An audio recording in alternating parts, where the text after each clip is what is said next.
இயேசுவின் நாமத்துக்கு ஸ்தோத்திரம். நாம் இந்த ஆராதனைக்கு முன்பதாக ஒரு சில பாடல்களை பாடி தேவனை ஆராதித்து பின்பு இந்த ஒரு ஆராதனைக்குள் கடந்து செல்வோம்.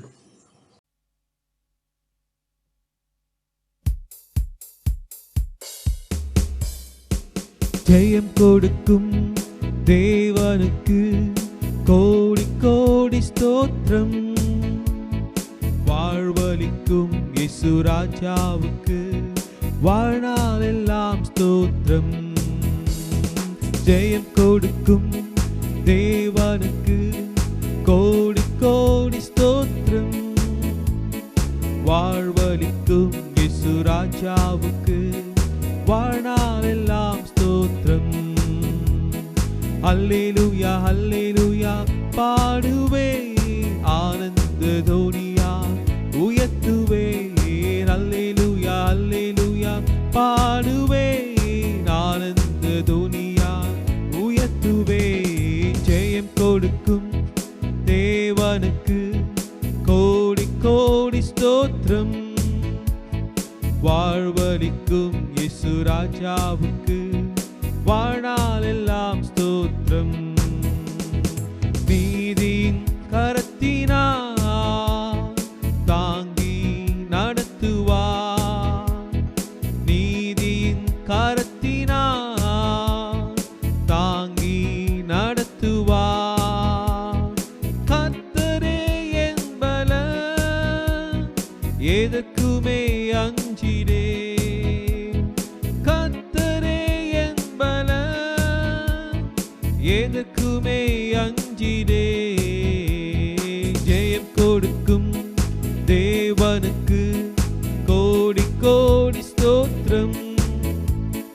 வாழ்வளிக்கும் இயேசு ராஜாவுக்கு வாழ்நாளெல்லாம் ஸ்தோத்திரம். ஜெயம் கொடுக்கும் தேவனுக்கு கோடி கோடி ஸ்தோத்திரம். வாழ்வளிக்கும் இயேசு ராஜாவுக்கு வாழ்நாளெல்லாம் ஸ்தோத்திரம். அற்புதம் செய்பவர், அகிலம் படைத்தவர். அற்புதம் செய்பவர், அகிலம் படைத்தவர். யுத்தத்தில் வல்லவர், மீட்பர் ஜெயிக்கிறார். யுத்தத்தில் வல்லவர், மீட்பர் ஜெயிக்கிறார். ஜெயம் கொடுக்கும் தேவனுக்கு கோடி கோடி ஸ்தோத்திரம். வாழ்வளிக்கும் இயேசு ராஜாவுக்கு வாழ்நாளெல்லாம் ஸ்தோத்திரம். ஜெயம் கொடுக்கும் தேவனுக்கு கோடி கோடி ஸ்தோத்திரம். வாழ்வளிக்கும் இயேசு ராஜாவுக்கு வாழ்நாளெல்லாம் ஸ்தோத்திரம். நம்பிக்கை தேவனே, நன்மைகள் அளிப்பவர். நம்பிக்கை தேவனே, நன்மைகள் அளிப்பவர். வார்த்தையை அனுப்பியே மகிமைப்படுத்துவார். வார்த்தையை அனுப்பியே மகிமைப்படுத்துவார். ஜெயம் கொடுக்கும் தேவனுக்கு கோடி கோடி ஸ்தோத்திரம். வாழ்வளிக்கும் இயேசு ராஜாவுக்கு வாழ்நாளெல்லாம் ஸ்தோத்திரம். ஜெயம் கொடுக்கும் தேவனுக்கு கோடி கோடி ஸ்தோத்திரம். வாழ்வளிக்கும் இயேசு ராஜாவுக்கு வாழ்நாளெல்லாம் ஸ்தோத்திரம். உண்மை தேவனே, உருக்கம் நிறைந்தவர். உண்மை தேவனே, உருக்கம் நிறைந்தவர். என்னை காப்பவர் உறங்குவதில்லையே. என்னை காப்பவர்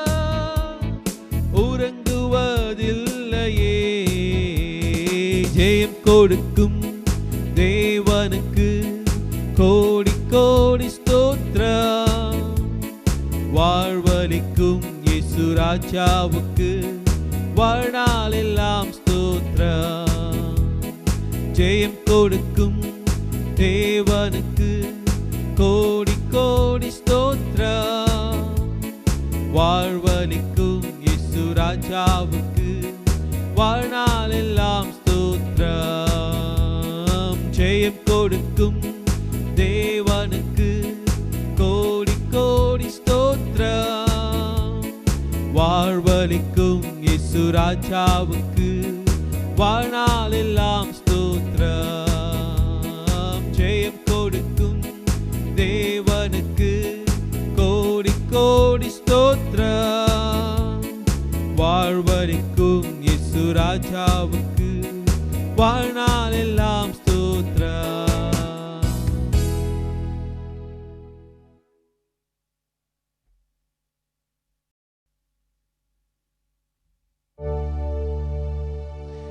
யெகோவா ஈரே தந்தையாம் தெய்வா, நீ மாத்திரம் போதும் எனக்கு. யெகோவா ராஃபா சுகம் தரும் தெய்வா, உம் தழும்புகளால் சுகமே. யெகோவா ஷம்மா என் கூட இருப்பீ, என் தேவை எல்லாம் சந்திப்பீ. யெகோவா ஷம்மா என் கூட இருப்பீ, என் தேவை எல்லாம் சந்திப்பீ. நீர் மாத்திரம் போது, நீர் மாத்திரம் போது, நீ மாத்திரம் போது எனக்கு. நீ மாத்திரம் போது, நீ மாத்திரம் போது, நீ மாத்திரம் போது எனக்கு. யெகோவா எலோஹிம் சிருஷ்டிப்பின் தேவனே, உம் வார்த்தையால் உருவாக்கினே. யெகோவா பரிசுத்த உன்னதர் நீரே, உம்மை போல் வேறு தேவனில்லை. யெகோவா ஷாலோம் உம் சமாதானம்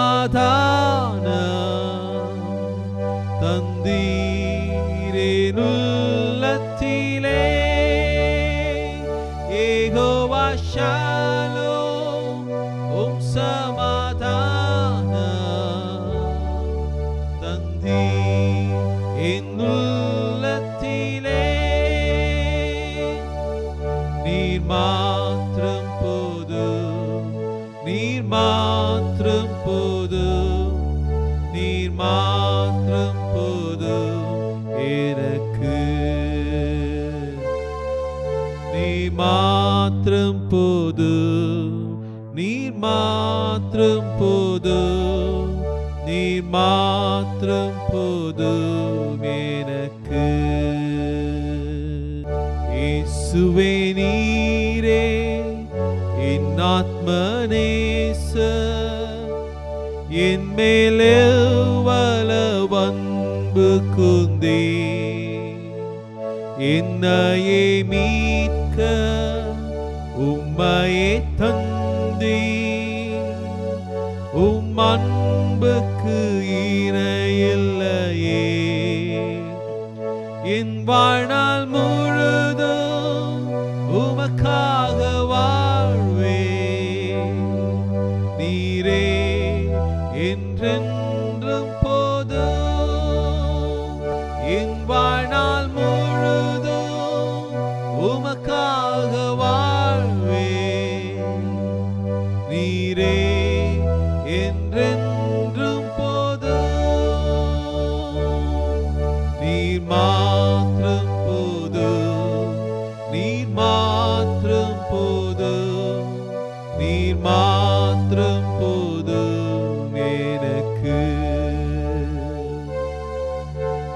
மாத்திரம் போதும், நீர் மாத்திரம் போதும், நீர் மாத்திரம் போதும் எனக்கு.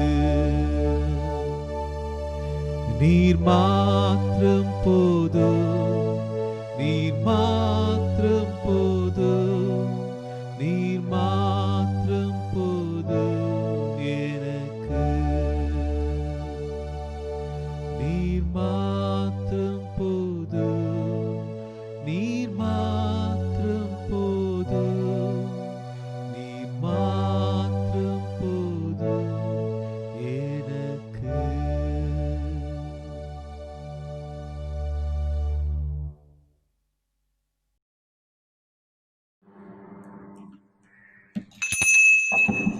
கர்த்தராகிய இயேசு கிறிஸ்து நாமத்தினாலே இந்த ஆராதனை துவக்கமாக நாம் யாவரும் கண்களை மூடுவோம், மௌன ஜெபம் செய்வோம்.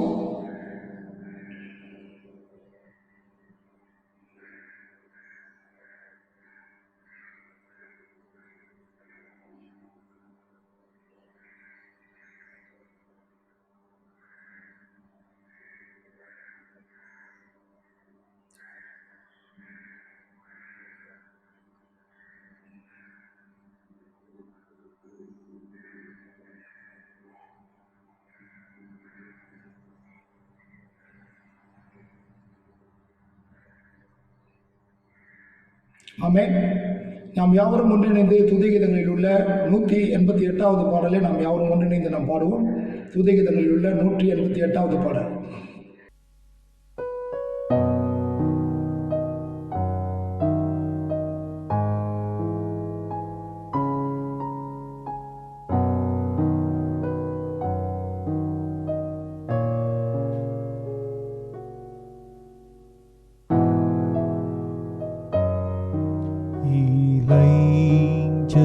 இளைஞனேசா அன்பரே, அடியேனை உம் சொந்தமாய் படைத்திட சமூலமாய் ஆண்டவா கர்த்தனா.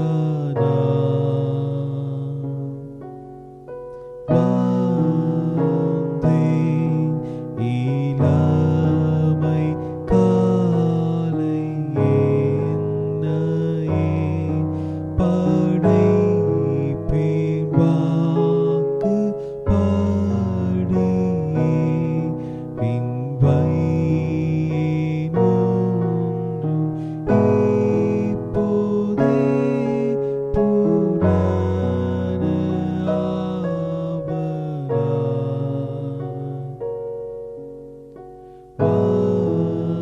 வந்தேன் ஊழியில் என்றும் ஜீவிப்பேன், நீதிக்காய் என்றும் உழைப்பேன். உழுபலத்தால் சேவிப்பேன் உமண்டை ஆதலால். வந்தேன் சிறியேன் தீட காத்திர சத்தியம் நீதி உமக்காய் ஜீவிப்பேன் நல்லுத்தமனாய் ஜீவாதி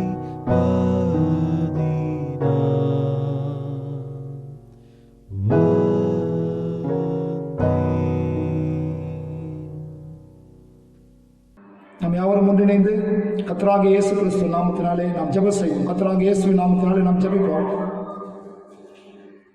ஹல்லேலூயா. கர்த்தராகிய இயேசு கிறிஸ்து நாமத்தினாலே சோதரம் சோதரம் சோதரம் சோதரம் ஆண்டவரே, துதிகள் மத்தியில் வாசமாய் இருக்கிற துதிகளுக்கு பாத்திரமே நினைக்கிற சோதரம் ஆண்டவரே, நன்றியோடு துதிக்கிறோம் சோதரம். ஹல்லேலூயா.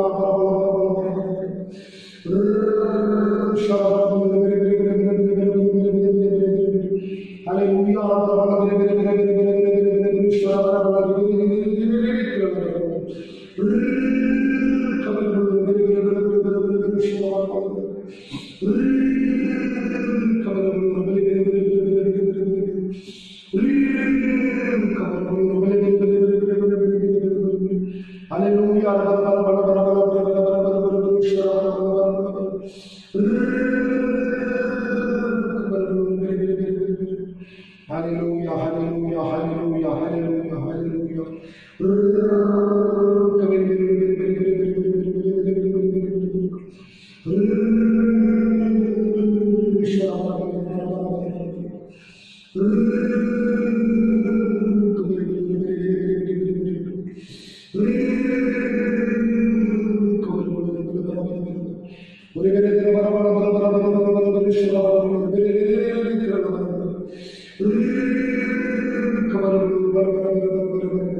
Hallelujah, hallelujah, sodram, hallelujah,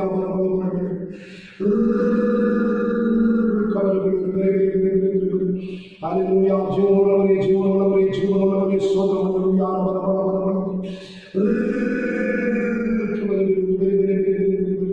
hallelujah,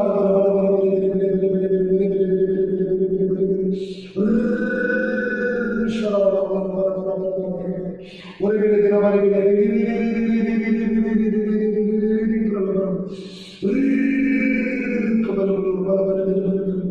Hallelujah.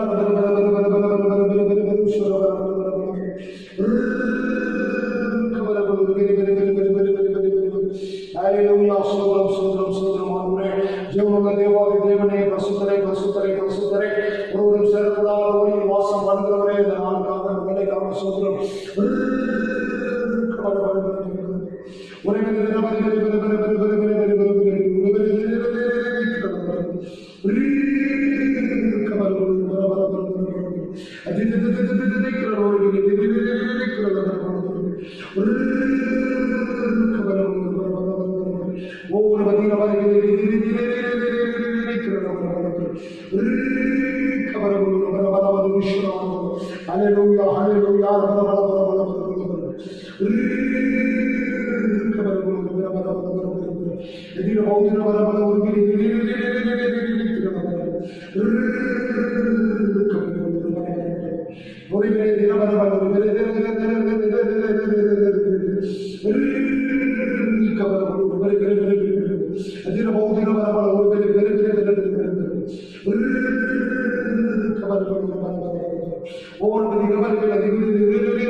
ஒவ்வொரு பேசுவதை சொல்கிறோம். நான் ஆள் முழுவதும் பிரசன்னத்தில் இருக்கும்படி சொல்கிறோம். ஆண்டவரே, இதோ என்ற பிரச்சனையோ பேசுகிறவர்கள் ஒவ்வொரு தினவரைகள் இருக்கிறது. அவருடைய வசனங்களை போஷிக்கும்படியாக சொல்கிறோம். ஆண்டவரே, நாளில் எச்சரித்துக் கொண்டிருக்கிற ஒவ்வொரு சகோதரரும் கலந்து கொடுக்கிறோம். வியாபார அபிஷேகம் நிறுத்தும்படியாக இதோ எந்த நோக்கத்திற்காகவும் நோக்கி பார்க்கிறார்கள். இந்த காரியங்களை வாய்ப்பு செய்யும்படியாக நான் சொல்லிக்கிறேன். வாழ்வுரை ஆசீர்வதிக்கிற நாளுரை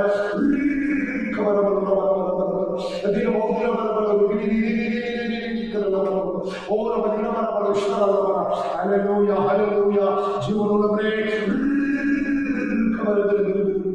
Hallelujah, பரிசுத்தரே, பரிசுத்தரே, பரிசுத்தரே,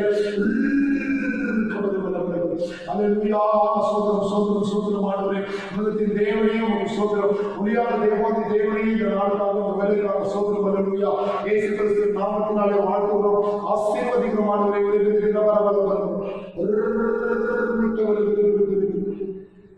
சமாதானத்தின் தேவனையும் உங்களுக்கு சோதரம். Hallelujah, இயேசு கிறிஸ்து நாமத்தினாலே. Hallelujah, ஒவ்வொரு தினவரைக்கும்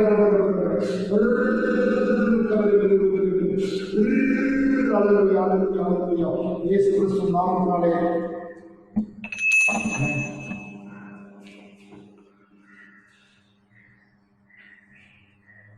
கர்த்தராகிய இயேசு கிறிஸ்து நாமத்தினாலே பேசுகிறேன். தேவனாகிய கர்த்தர் இந்த நாளிலும் கூட நீண்ட இடைவெளிக்கு பிறகு அம்பத்தூர் சகோதர சகோதரிகளோடு கூட உறவாடும்படியாக இந்த நாளிலே கர்த்தர் கிருபை செய்திருக்கிறார். அதற்காக என் தேவனுக்கு நான் நன்றி செலுத்துகிறேன். சபையார் யாவருக்கும் என்னுடைய வாழ்த்துதலை தெரிவித்துக் கொள்கிறேன். தேவனாகிய கர்த்தர் இந்த நாளிலே ஒவ்வொருவரையும் ஆசீர்வதிப்பாராக. இந்திய ஒருங்கிணைப்பு வாரியத்தின் சார்பாக கூட அம்பத்தூர் சபையில் இருக்கிற ஒவ்வொரு விசுவாசிகளையும் நான் வாழ்த்துகிறேன், ஆசீர்வதிக்கிறேன். இந்த நாளிலும் கூட நாம் யோபுவோட சரித்திரத்தை குறித்து இந்த நாளிலே நாம் தியானிப்போம். நான் ஒரு வசனத்தை வாசிக்கிறேன். யோபு புத்தகம் 1ஆம் அதிகாரம் 21ஆம் வசனத்தை நான் தலைப்பாக இந்த நாளிலே பிரசங்கிக்க ஆசைப்படுகிறேன். நிர்வாணியாய் என் தாயின் கர்ப்பத்திலிருந்து வந்தேன், நிர்வாணியாய் அவ்விடத்துக்கு திரும்பேன் என்கிற தலைப்பிலிருந்து கர்த்தருடைய வார்த்தைகளை இந்த நாளிலே நாம் யோபு புத்தகத்திலிருந்து நாம் தியானிப்போம். யோபு புத்தகமானது ஒரு கவிதை புத்தகம் என்று அழைக்கப்படுகிறது. யோபு புத்தகத்துக்கு பிறகுதான் நீதிமொழிகள், சங்கீதம், உன்னத பாட்டு, பிரசங்கி, இந்த 4 புத்தகங்களும் ஞான புத்தகங்கள் என்றும் கவிதைகளில் எழுதப்பட்ட புத்தகங்கள் என்றும் கிறிஸ்தவர்களாலே அழைக்கப்படுகிறது. இது கவிதை புத்தகம் என்று வருகிறதுனாலே இது ஒரு கற்பனையானது என்ற எண்ணத்துக்குள்ளே நாம் போக வேண்டியதில்லை. என்று சொன்னால் கவிதை என்று சொன்னாலே கற்பனையும் பொய்யும் கலந்தது தான் கவிதை. நம்முடைய கவிஞர் வைரமுத்து சொல்லியிருக்கிறார், கவிதைக்கு பொய் அழகு. ஆனாலும் இங்கே யோபு புத்தகம் ஒரு கவிதை நடையில் எழுதப்பட்டிருக்கிற ஒரு அழகான புத்தகம். ஆனாலும் இதில் இருக்கிறது ஒன்றும் பொய் அல்ல, தேவனுடைய வார்த்தைகள், வசனங்கள். அதனால இது கவிதை புத்தகம் என்கிறது மாத்திரம் நாம் எடுத்துக்கொள்ள முடியாது. இது கவிதை நடையில் எழுதப்பட்டிருக்கிற கர்த்தருடைய வல்லமையான வார்த்தைகள் என்பதை இந்த புத்தகம் நமக்கு வலியுறுத்தக்கூடியதாக இருக்கிறது. அது மாத்திரமல்ல, இந்த புத்தகம் எழுதப்பட்ட காலம் மிகவும் வித்தியாசமானதாக கருதப்படுகிறது. என்று சொன்னால் இந்த புத்தகத்தில் எழுதப்பட்டதுடைய காலம் ஆதி முற்பிதாக்களின் காலம், அதாவது ஆபிரகாம், ஈசாக்கு, யாக்கோபோட காலகட்டத்தில் இந்த புத்தகம் எழுதப்பட்டிருக்கலாம் என்று நம்பப்படுகிறது. அதற்கு முக்கியமான காரணங்கள் என்னவென்று நாம் பார்க்கும்போது, இந்த எகிப்தினுடைய சரித்திர சம்பவங்கள், இஸ்ரேல் ஜனங்கள் அடிமைத்தனத்தில் இருந்ததையும் அவர்கள் விடுதலையாக்கப்பட்டதையும் இந்த புத்தகத்தில் எங்கேயுமே குறிப்பிடப்படவில்லை. இஸ்ரேல் ஜனங்களுடைய சரித்திரத்தை குறிப்பிடப்படாமல் இருக்கிற ஒரு புத்தகம் இந்த யோபு புத்தகமாக இருக்கிறபடினாலே இந்த புத்தகமானது முற்பிதாக்கள் காலத்திலே எகிப்தியத்திலே இஸ்ரேல் ஜனங்கள் அடிமையாவதற்கு முன்பாக எழுதப்பட்ட ஒரு புத்தகமாக இருக்கலாம் என்று சொல்லி நமக்கு. இரண்டாவதாக, யோபுவோட காலகட்டம், யோபு வாழ்ந்த காலம், யோபுடைய ஆயுசு நாட்கள் அப்படியான ஒரு உறுதியை நமக்கு கொடுக்கக்கூடியதாக இருக்கிறது. நான் வாசிக்கிறேன். யோபு புத்தகம் 42 அதிகாரம் 16-17. யோபு 42 16-17 வசனங்களை நான் வாசிக்கிறேன். யோபு 42 16-17. இதற்கு பின்பு யோபு 140 வருஷம் உயிரோடு இருந்து 4 தலைமுறையாக தன் பிள்ளையும் தன் பிள்ளைகளுடைய பிள்ளையும் கண்டான். யோபு நெடுநாள் இருந்து பூரண வயதுள்ளவனாய் மரித்தான் என்று இங்கே சொல்லப்பட்டிருக்கு. அதனால யோபுடைய ஆயுசு நாட்கள் மிக அதிகமாக இருக்கிறது. யோபுடைய ஆயுசு நாட்கள் மிக அதிகமாக அவன் வாழ்ந்திருக்கிறபடினாலே அந்த காலகட்டத்தில், ஆபிரகாம் காலகட்டத்தில் தான் ஜனங்கள் இவ்வளவு நாள் உயிரோடு இருந்தார்கள் என்று நம்பப்படுகிறது. யோபுவோட காலகட்டத்திலே தான் இப்படிப்பட்ட ஒரு அதிக வாழ்நாள் உள்ள ஜனங்களை நம்மாலே பார்க்க முடிகிறது. எகிப்திய சரித்திரத்துக்கு பிறகு ஆயுசு நாட்கள் மிக குறுகியதாக இருந்தது என்று நாம் பார்க்கிறோம். மோசேயே சொல்லுகிறார், 70-80 வருடங்கள் பலத்தின் மிகுதியாக இருந்தாலும் அதில் மிஞ்சுது என்று வருத்தமும் சஞ்சலுமே என்று யோபு சொல்லுகிறதை நம்மாலே பார்க்க முடிகிறது. அதனால் நாம் இந்த பகுதியை நாம் தியானிக்கப்படும் போது யோபு புத்தகம் சரித்திர காலங்களிலே நடந்த ஒரு ஆபிரகாம் காலகட்டத்தில் நடந்த ஒரு புத்தகம் என்பது நம்பப்படுது. அது மாத்திரமல்ல, இந்த யோபுடைய நண்பர்களில் எலிபாஸ் என்கிற ஒரு நம்பர் வேதத்தில் சொல்லப்பட்டிருக்கிறது. அந்த நண்பர் வாழ்ந்த காலத்தை நாம் பார்க்கும்போது அவர் அவருடைய நண்பராக இருக்கலாம் என்று சொல்லி நம்பப்படுகிறது. நான் வாசிக்கிறேன். ஆதியாகமம் 36 அதிகாரம் 10 வசனத்தை நான் வாசிக்கிறேன். ஆதியாகமம் 36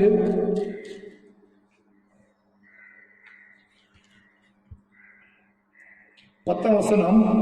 ஏசாவின் குமாரனுடைய நாமங்களாவன, ஏசாவின் மனைவியாகிய ஆதாளுடைய குமாரனுக்கு எலிபாஸ் என்று பெயர் என்று இங்கு சொல்லப்படுகிறது. ஏசாவின் மனைவியாகிய ஆதாளுடைய குமாரனுக்கு எலிபாஸ் என்று பெயர். இந்த எலிபாஸ் தான் யோபுவினுடைய நண்பனாக இருக்கலாம் என்று சொல்லி நம்பப்படுகிறது. இது சரியான ஆதாரங்கள் இல்லை, நம்பப்படுகிறது என்று நாம் சொல்லப்படுகிறது. அது மாத்திரமல்ல, இந்த யோபுடைய புத்தகம் யார் எழுதியிருக்கிறார் என்பதில் கூட அதிக முரண்பாடுகள் இருக்கிறதை நம்மால் இந்த உலகத்தில் பார்க்க முடிகிறது. ஒரு சிலர் இதை மோசே எழுதியிருக்கலாம் என்று சொல்கிறார்கள், ஒரு சிலர் இது யோபு எழுதியிருக்கலாம் என்று சொல்கிறார்கள், ஒரு சிலர் இந்த புத்தகம் சாலமோனால் எழுதப்பட்டிருக்கலாம் என்று சொல்கிறார்கள், ஒரு சிலர் இந்த புத்தகத்தை எஸ்ரா எழுதியிருக்கலாம் என்று சொல்கிறார்கள். ஆனாலும் கூட சரியானபடி இந்த புத்தகத்தை யார் எழுதினார் என்று சொல்ல முடியவில்லை. பெரும்பாலானவர்கள் இந்த புத்தகத்தில் சொல்லப்படுகிற யோபுவின் நண்பராக இருக்கிற எலிகு என்கிற ஒரு சகோதரன் இந்த புத்தகத்தை எழுதியிருக்கலாம் என்று சொல்லி பெரும்பாலான கிறிஸ்துவர்களாலே, வேத ஆய்வாளர்களாலே இது நம்பப்படுகிறது. காரணம் என்னவென்று சொன்னால், ஒரு வசனத்தை நான் வாசிக்கிறேன். யோபு புத்தகத்திலிருந்து 32 அதிகாரம் 16 வசனம். யோபு 32 அதிகாரம் 16 வசனத்தை நான் வாசிக்கிறேன். யோபு 32 அதிகாரம் 16 வசனம். அவர்கள் பேசார்களோ என்று காத்திருந்தேன், ஆனாலும் அவர்கள் அப்புறம் மறுமொழி கொடாமல் இருந்தபடியினால் நானும் பிரதியுத்தரமாக எனக்கு தோன்றிய மட்டும் சொல்வேன், நானும் என் அபிப்பிராயத்தை வெளிப்படுத்துவேன் என்று அவர் சொல்லுகிறார். அதனால் இந்த புத்தகத்திலே அவரே நேரடியாக பேசும்படியாக எழுதப்பட்டிருக்கிறபடினாலே ஒருவேளை யோபுடைய நண்பனாக இருக்கிற எலிகு இந்த புத்தகத்தை எழுதியிருக்கலாம் என்று சொல்லி நம்பப்படுகிறது. ஆனாலும் கூட இந்த புத்தகத்தை யார் எழுதினார்கள், எப்பொழுது எழுதப்பட்டது என்பதெல்லாம் இப்போது முக்கியமல்ல. இந்த புத்தகம் சில முக்கியமான உபதேசங்களை கர்த்தருடைய பிள்ளைகளாகிய நமக்கு இது கொடுக்கிறது. முதலாவதாக வேதத்தில் பார்க்கும்போது, நீதிமான் நிச்சயமாக துன்பப்படுவான், நீதிமானாக இருக்கிறவர்கள் இந்த பூமியில எந்த துன்பத்தையும் அனுபவிப்பதில்லை, நான் நீதிமானாக இருக்கிறேன், என் வாழ்க்கையில பயமில்லாத ஒரு சந்தோஷமான வாழ்க்கையை வாழ்வேன் என்று சொல்லி இந்த உலகத்தில் உள்ள யாரும் அப்படி நினைக்க முடியாது. இந்த உலகத்தில் பிறந்த மனிதன் எவ்வளவு நீதியில இருந்தாலும், நியாயத்தில் இருந்தாலும், பரிசுத்தத்தில் வளர்க்கப்பட்டாலும் இந்த உலகத்தில் அவனுக்கும் துன்பம் உண்டு என்பதை இந்த புத்தகம் நமக்கு சொல்லுது. இரண்டாவது, தேவன் தன்னுடைய பிள்ளைகளை பிசாசின் பிடியிலிருந்து பாதுகாக்கிறவராக இருக்கிறார். சாத்தானை தேவன் கடிந்து கொள்கிறவராக இருக்கிறார். சாத்தான் தேவனை ஒரு காலம் மேற்கொள்ள முடியாது என்பதை இந்த புத்தகம் மிக திட்டவட்டமாக சொல்லுகிறது. மூன்றாவது, தன் பிள்ளைகளை தேவன் கைவிடுவதில்லை. தன் பிள்ளைகளை எப்போதும் தேவன் ஆசீர்வதிக்கிறவராகவே இருக்கிறார்.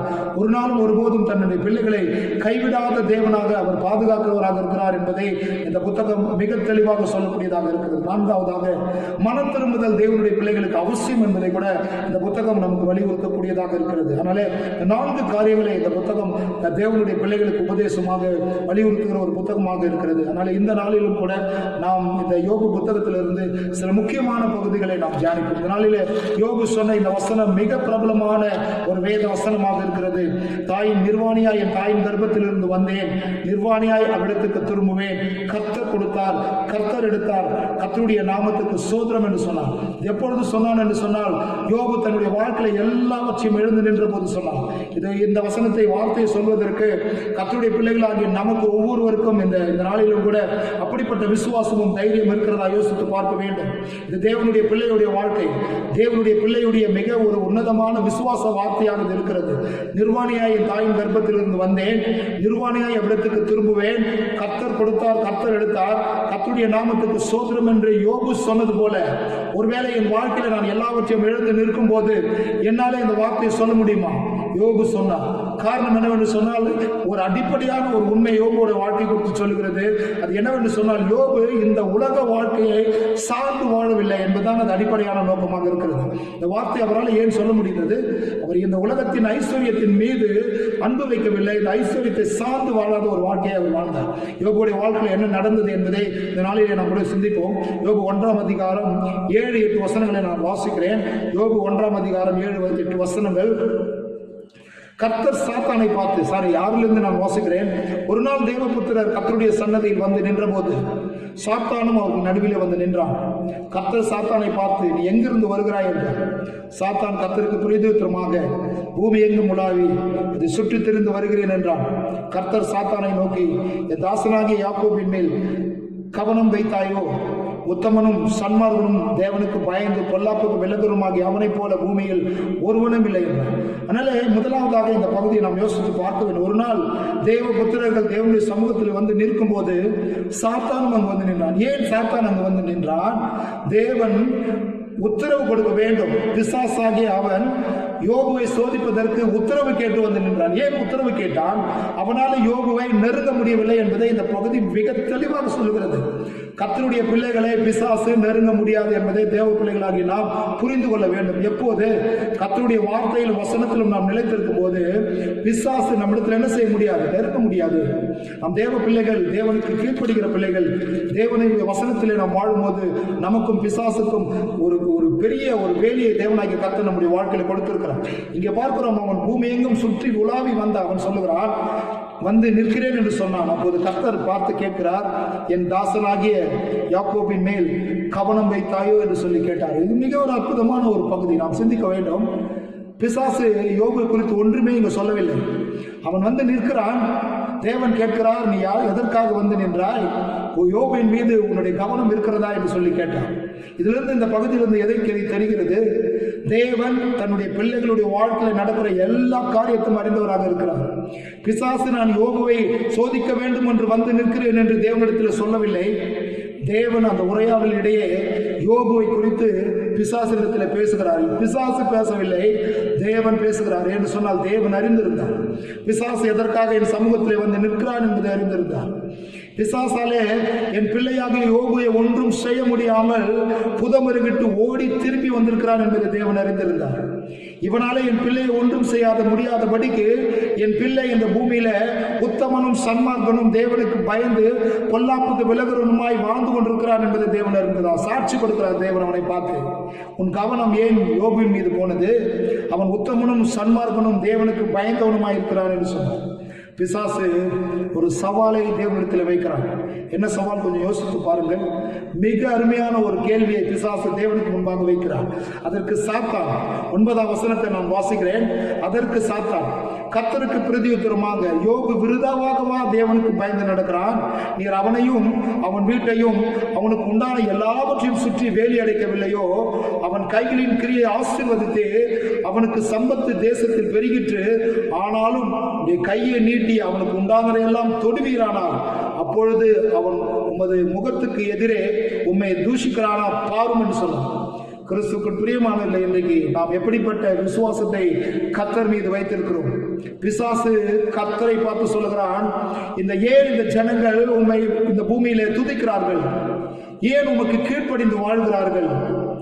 ஏன் இந்த ஜனங்கள் உண்மை நேசிக்கிறது போல இந்த பூமியில வாழ்ந்து கொண்டிருக்கிறார்கள் என்று சொன்னால், அந்த ஜனங்களை நீ ஆசீர்வதித்திருக்கிறீர், அந்த ஜனங்களை நீ பாதுகாத்திருக்கிறீர், அந்த ஜனங்களுக்கு தேவையான எல்லாம் உம்முடைய கரத்திலிருந்து கொடுக்கப்பட்டிருக்கிறது. அப்படி இல்லை என்று சொன்னால் யார் உம்மை நேசிப்பார்கள்? யார் உம்மை தொழுது கொள்வார்கள்? யார் உமக்கு பயந்து நடப்பார்கள்? அவன் சொல்லுகிறான் பாருங்கள், விருதாவாகவா தேவனுக்கு பயந்து நடக்கிறான் என்று கேட்கிறான். எதற்காக நடக்கிறான்? எதற்காக பயப்படுகிறார்கள் இந்த ஜனங்கள்? நீர் இந்த ஜனங்களை ஆசீர்வதித்திருக்கிறீர், இந்த ஜனங்களுக்கு தேவையான கைகளின் கிரியையை ஆசீர்வதித்திருக்கிறேன். அவனுடைய சம்பத்து தேசத்தில் பெருகிற்று. அவன் ஆசீர்வாதமாக இருக்கிறான். அவனுக்கு இந்த வாழ்க்கையில ஒரு குறையும் இல்லை. அவன் செல்வ செழிப்போடு சீமானாக மிக செல்வதனாக அந்த தேசத்தில் அவன் வாழ்ந்து கொண்டிருக்கிறான். அதனாலே அவன் உன்னை சேவிக்கிறான் என்று சொன்னான். எவ்வளவு பெரிய ஒரு குற்றச்சாட்டு பாருங்கள். இன்றைக்கு நாம் இந்த குற்றச்சாட்டுக்கு பாத்திரமாக இருக்கிறோமா? யோசிக்க வேண்டும். இன்றைக்கு பிசாசு நம்மை பார்த்து கேட்கிற ஒரு கேள்வி, ஏன் நீங்கள் தேவனை ஆராதிக்கிறீர்கள்? தேவன் உங்களை ஆசீர்வதிப்பார் என்று சொல்லி, தேவன் உன்னை வேலையடித்து பாதுகாப்பார் என்று சொல்லி, தேவன் இந்த பூமிக்கு தேவையான எல்லாவற்றையும் என் வாழ்க்கையில கொடுத்திருக்கிறார் என்று சொல்லி நாம் அவரை சேவிக்கிறோமா? அவர் மீது அன்பு செலுத்துகிறோமா? அவருடைய பிள்ளையாக நாம் இந்த பூமியில வாழ்கிறோமா? நாம கேள்வி கேட்டுக்கொண்ட வேண்டிய நேரத்தில் நாம் இருக்கிறோம். பிசாசு சொல்லுகிறான், எல்லாவற்றையும் நீ ஒரு மனிதனுக்கு கொடுக்கும்போது அவன் உம்மை நேசிக்கிறான் என்று சொல்லுகிறான். கிறிஸ்துவுக்குள் பிரியமானவர்களை, நாம் இன்றைக்கு தேவனை நேசிப்பதற்கான நோக்கம் என்ன? ஒருவேளை நம்முடைய வாழ்க்கையில எல்லாம் இருக்கும்போது நாம் தேவனை நேசிக்கிறோம், உண்மைதான். எல்லாவற்றிலும் நாம் சுகமாய் வாழும்போது நாம் தேவனை நேசிக்கிறோம். நம்மிடத்துல எந்த பிரச்சனையும் இல்லை, ஒரு பாதுகாப்பான வாழ்க்கை வாழும்போது நாம் தேவனை நேசிக்கிறோம்.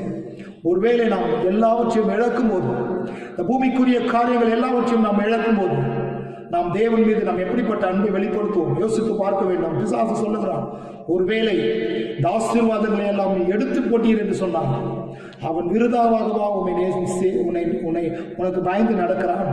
ஒருவேளை அவனுடைய ஆசீர்வாதங்கள் அவனை விட்டு எடுபடும் போது உன்னை அவன் நேசிப்பானா என்ற ஒரு கேள்வி தேவனுக்கு முன்பாக சாத்தான் அவன் தூஷிப்பான் என்று சொன்னான். கிறிஸ்துவுக்குள் பிரியமானவர்களே, நம்முடைய வாழ்க்கையில் கூட சில நேரங்களில் தேவனை நாம் தூஷிக்கிறோம். அநேக வேலைகளில் தூஷிக்கிறோம். நாம் இழப்பை சந்திக்கும் போது தூஷிக்கிறோம். என் தேவனுக்கு கண்ணில்லையா என்று சொல்லுகிறோம், என் தேவன் காதில்லையா என்று சொல்லுகிறோம், என் தேவன் என்னை கைவிட்டு விட்டாரே என்று சொல்லுகிறோம், என் தேவன் என்னை இப்படியெல்லாம் பாடாய்படுத்துகிறாரே என்று சொல்லுகிறோம், என் தேவனுக்கு மனசாட்சி இல்லையா என்று சொல்லுகிறோம், தேவனுக்கு அன்பில்லையா என்று நாம் தேவனை பார்த்து கேள்வி கேட்கிறோம். அநேக நேரங்களில் அநேக வேலைகளில் கர்த்தருக்கு விரோதமாக முறுமுறுக்கிற தூஷிக்கிற ஒரு கூட்டமாக நாம் இருக்கோம். இழப்பை சந்திக்கும் போது நாம் எப்படிப்பட்டவர்களாக இருக்கிறோம் என்பது மிக முக்கியம்.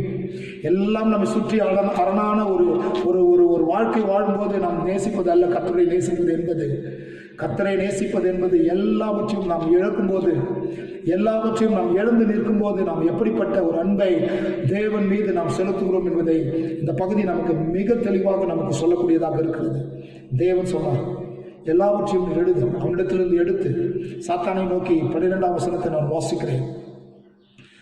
கர்த்தர் சாத்தானை நோக்கி, அவனுக்கு உண்டானவர்கள் எல்லாம் உன் கையில் இருக்கிறது, அவன் மேல் மாத்திரம் உன் கையை நீட்டாதே என்றார். அப்பொழுது சாத்தான் கர்த்தருடைய சந்ததி விட்டு புறப்பட்டு போனார். இன்றைக்கு கிறிஸ்துவுக்கு பிரியமானவர்களே, சாத்தான் நம்மை நோக்கி எப்போதுமே படையெடுக்கிறவனாக இருக்கிறான். வேதத்தில் அநேக இடங்களிலே இந்த பிசாசை குறித்து சொல்லப்பட்டிருக்கிறது. நாம் எவ்வளவாக தேவனை குறித்து நாம் அறிந்திருக்கிறோமோ அவ்வளவாகவும் பிசாசை குறித்து நாம் அறிந்திருக்க வேண்டும். பிசாசை குறித்து தான் அறிவு நமக்கு எப்போதுமே நாம் இருக்க வேண்டும். வேதத்தில் பிசாசை குறித்து அநேக இடங்களிலே மிக தெளிவாக வேதத்தில் நாம் சொல்லப்படுகிற காரியத்தை நாம் பார்க்கிறோம். 2 கொரிந்தியர் 4ஆம் அதிகாரம் 4ஆம் வசனம் வாசிக்கிறேன். 2 கொரிந்தியர் 4ஆம் அதிகாரம் 4ஆம் வசனம்.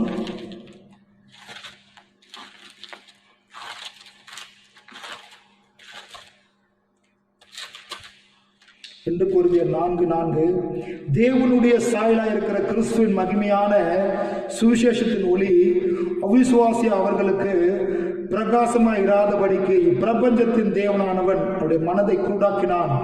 இப்பிரபஞ்சத்தின் தேவன் என்று சொல்லி பிசாசை இங்க அப்போஸ்தலன் பவுல் குறிப்பிடுகிறார். இப்பிரபஞ்சத்தின் தேவன், இந்த உலகத்தை ஆளுகிறவனாக பிசாசு இருக்கிறார்.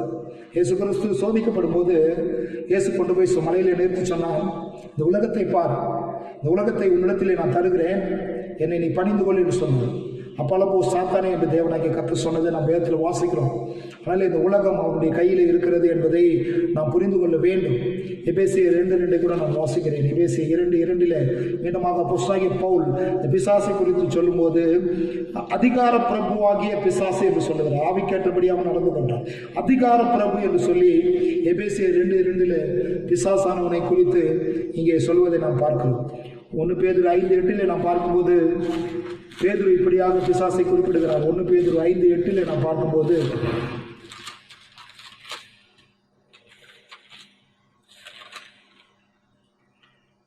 தெளிந்த புத்தி உள்ளவர்களாக இருங்கள், விழித்திருங்கள், ஏனெனில் உங்கள் எதிராளி ஆகிய பிசாசு என்று சொல்கிறார். கர்ஜிக்கிற சிங்கம் போல எவனை விழுங்கலாமோ என்று வகை தேடி சுற்றித் திருகிறார்.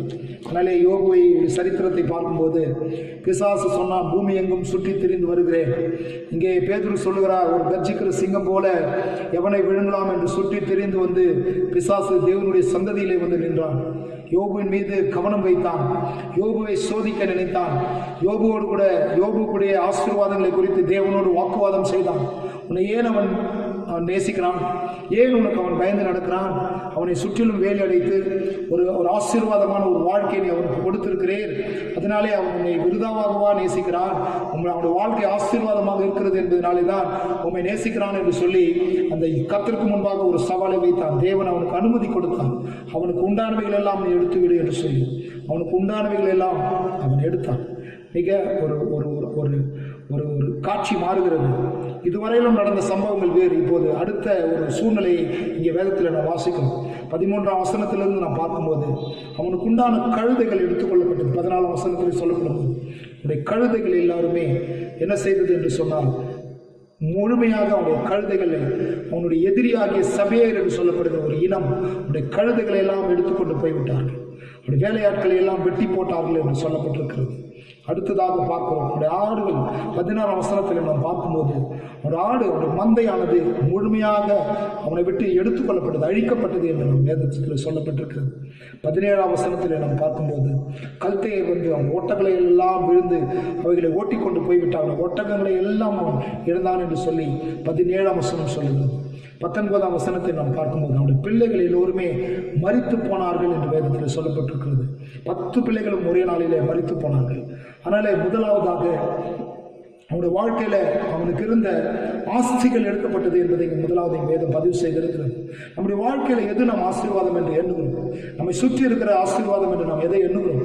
நம்முடைய ஆஸ்திகள், நம்முடைய பொருளாதார பாதுகாப்பு நம்முடைய வாழ்க்கையில மிக ஆசீர்வாதம் என்று எண்ணுகிறோம். நிச்சயமாக கிறிஸ்துவுக்கு பிரியமானவர்கள், நம்முடைய பொருளாதார வாழ்க்கை என்பது நிச்சயமாக ஆசீர்வாதமான, இந்த மாற்று கருத்து கிடையாது. நாம் இந்த உலகத்திலே பொருளாதார சூழ்நிலைகளை தேவன் நம்முடைய வாழ்க்கையில வைத்திருக்கிறார் என்று சொன்னால் அது உண்மையிலே நாம் ஆசீர்வதிக்கப்பட்டவர்கள் தான். நம்முடைய வாழ்க்கை உண்மையிலே ஆசீர்வதிக்கப்பட்டது தான். நம்முடைய வாழ்க்கையில பெற்றிருக்கிற நம்முடைய வீடு, ஆஸ்தி எல்லாமே தேவன் கொடுத்தது, அதில் எந்த சந்தேகமும் இல்லை. தேவன் நம்மை ஆசீர்வதித்திருக்கிறார். ஆனாலும் நம்முடைய வாழ்க்கை எதை சார்ந்து இருக்கிறது என்பதை நாம் புரிந்து கொள்ள வேண்டும். இந்த உலகத்தின் ஐஸ்வர்யத்தை சார்ந்து நாம் வாழ்கிறோமா? இந்த உலகத்தின் ஐஸ்வர்யத்தை சார்ந்து என்னுடைய வாழ்க்கை இருக்கிறதா என்பதை புரிந்து கொள்ளும். ஒரே நாளிலே அவனுடைய ஆஸ்தியை அவன் இழந்தான், முழுமையாக இழந்தான். அவனிடத்தில் இப்போது ஒன்றும் இல்லை. அவனிடத்தில் ஒன்றும் இல்லாத ஒரு சூழல் அவனுடைய வாழ்க்கையிலே போனது. இப்போது முழுமையாக அவனுடைய பொருளாதார நிலை சீர்குலைக்கப்படுகிறது. ஒன்றும் இல்லாதவனாக வெறும் கையோடு நிற்கிறவனாக ஒரே நாளிலே அவன் மாற்றப்பட்டிருக்கிறான். நம்முடைய வாழ்க்கையில பிசாசானவன் நம்மை பயமுறுத்துகிறான். எல்லாவற்றையும் நாம் இழக்கும் போது எப்படிப்பட்ட மனநிலையில் இருக்கிறோம் என்பது மிக முக்கியம். இங்கே பார்க்கிறோம், ஒரு நாள் அவனுடைய ஆஸ்தி முழுமையாக யோபு விட்டு எடுத்துக்கொள்ளப்பட்டது. இரண்டாவதாக வேதத்தில் இங்கு சொல்லப்பட்டிருக்கிறது, அவனுடைய பிள்ளைகள் எடுத்துக்கொள்ளப்பட்டார்கள். ஒரே நாளிலே அவனுடைய பிள்ளைகளை இழந்தார், தனக்கு அருமையானவர்களை இழந்தார். இந்த வாழ்க்கை என்பது ஆசீர்வாதம் என்பது இதுதான். ஒரு அழகான குடும்பம், நமக்கு பாதுகாப்பாக இருக்கிற பொருளாதார நிலைகள், இதில் ஒரு மனிதன் சந்தோஷமாக இருக்கிறான். இந்த 2 காரியமும் நம்மை சுற்றி ஒழுங்காக இருக்கும் என்று சொன்னால் அவன் மிகுந்த பாதுகாப்பாக சந்தோஷமாக இருப்பான் என்பதில் எந்த சையமும் கிடையாது. பிசாசு மிக தெளிவாக இருந்தான். இந்த இரண்டு காரியமும் யோபுக்கு மிகுந்த ஆசீர்வாதங்களை கொடுக்கிறது. மிக ஆசீர்வதிக்கப்பட்ட ஒரு பொருளாதார நிலை அவனுக்கு இருக்கிறது. மிக அழகான பிள்ளைகள் அவனுடைய வாழ்க்கையில் இருக்கிறார்கள். இந்த இரண்டையும் அவனை விட்டு எடுத்துக்கொண்டால் அவனுடைய வாழ்க்கை தேவனை தூஷிப்பான் என்று சொல்லி அவன் நம்பினான். இன்றைக்கு கூட நம்முடைய கிறிஸ்துவ ஜீவியத்திலே நாம் இந்த இரண்டையும் இழந்தோம் என்று சொன்னால் நம்முடைய விசுவாசம் எப்படிப்பட்டதாக இருக்குமோ யோசித்து பார்க்க வேண்டும். நிச்சயமாக நாம் மிகப்பெரிய ஒரு துன்பத்துக்குள்ளாக ஆளாகும். யோபுடைய துன்பம் மிகவும் மனிதனுடைய வாழ்க்கையில நினைத்து பார்க்க முடியாத ஒரு துன்பம். நினைத்து கற்பனையில கூட நம்ம எட்டாத அளவுக்கு ஒரு இழப்பை யோபுடைய வாழ்க்கையில அவன் சந்திக்க வேண்டியதாக இருந்தது. தேவன் அதற்கு அனுமதித்தார் என்பது மிகப்பெரிய ஒரு ஆச்சரியம். தேவன் அவனுக்கு அனுமதித்தார். ஏன்? யோபுவை இன்னும் அவனை விசுவாசத்தில் வளர்க்க வேண்டும் என்பது தேவனுடைய நோக்கமாக இருந்தது.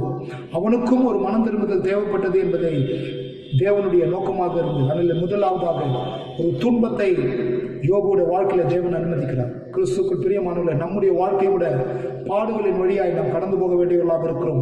சில நேரங்களில் நம்முடைய வாழ்க்கையிலே துன்பங்களை தேவன் நம்முடைய வாழ்க்கையில அனுமதிக்கிறவராக இருக்கிறார். நாம் சில நேரங்களில் நாம் அருமையான உறவுகளை நாம் இழக்கும் போது நம்மை அறியாமல் ஒரு துக்கம், ஒரு பாடு, என் வாழ்க்கையில ஒரு கேள்விக்குறியை நாம் சந்திக்கிறவராக மாறுகிறோம். என் அருமையான உறவை நான் இழந்திருக்கிறேன், என் அருமையான நட்பை நான் இழந்திருக்கிறேன், நான் எப்படி இந்த உலகத்தில் சந்தோஷமாக வாழ முடியும் என்று நாம் எண்ணுகிறவர்களாக நாம் மாறுகிறோம். நம்முடைய ஆசையை நாம் இழக்கும் போது அடுத்த வேலை என்ன செய்ய போகிறோம், அடுத்த நாள் என்ன செய்ய போகிறோம், என் வாழ்க்கை ஒரு மிகப்பெரிய ஒரு கேள்விக்குறியாக இருக்கிறது. என்னுடைய பொருளாதார சூழ்நிலைகள் முழுமையாக அகற்றப்பட்டு விட்டது, நான் என்ன செய்ய போகிறேன் என்று சொல்லி ஒரு பயத்தின் ஆவியை பிசாசு நம்முடைய வாழ்க்கையில உண்டு பண்ணுகிறவனாக இருக்கிறான். கர்ஜிக்கிற சிங்கம் போல எவனை விழுங்கலாம் என்று வகை தேடி திருகிறான்.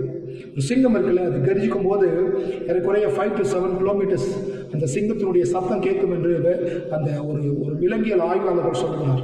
அது எப்போ கர்ஜிக்கும்னா இறை தேட போகும்போது அது கர்ஜிக்கும் என்று சொல்லுகிறார். ஒருவேளை அந்த காட்டில் இரவு வேளையில அது சிங்கம் உணவை தேடி போகும்போது கர்ஜித்தது என்று சொன்னால் அங்க இருக்கிற அந்த மிருகங்கள் எல்லாம் நடுங்கும் என்று சொல்லுகிறார்கள். இந்த கர்ஜனை கேட்டு எல்லா மிருகங்களும் பயந்து ஓடும், நடுங்கும். காரணம் என்று சொன்னால் அந்த சிங்கத்தினுடைய கர்ஜனை அவ்வளவு பயங்கரமாக காட்டில் இருக்கும். அதனால தான் அது காட்டினுடைய ராஜா.